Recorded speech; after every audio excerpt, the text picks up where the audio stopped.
అయితే మనకి కాకతీయ సామ్రాజ్యం ఉండేదండి. మనకి ప్రతాపరుద్రుడు చివరి రాజు అన్నమాట.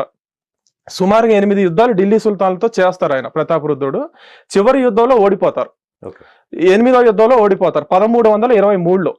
అది సుమారుగా 6 నెలలు జరుగుద్దండి. ఆ 6 నెలల ముట్టడిలో మొత్తం కాకతీయ సైన్యం అంతా కూడా తుడిచిపెట్టుకుపోయింది. కాకతీయుల వారసులేమో బస్తర్కి వెళ్ళి అక్కడ చిన్న సంస్థానాన్ని ఏర్పాటు చేసుకున్నారు. అయితే ఇక్కడ పరిపాలనని ప్రారంభించినటువంటి తుగ్లకులు ఇక్కడ ప్రజల్ని సవ్యంగా చూసుకొని మంచిగా వాళ్ళని ఆదరించి ప్రజల్ని, హిందూ ప్రజల్ని కూడా వాళ్ళ ప్రజలుగా చూసుకుంటే ఏ సమస్య ఉండేది కాదు. వాళ్ళు ఏం చేశారు, బలవంతంగా వాళ్ళ మతాన్ని రుద్దారు ఈ ప్రాంతం మీద. మతం మారని వాళ్ళందరినీ కూడా బలవంతంగా చంపారు.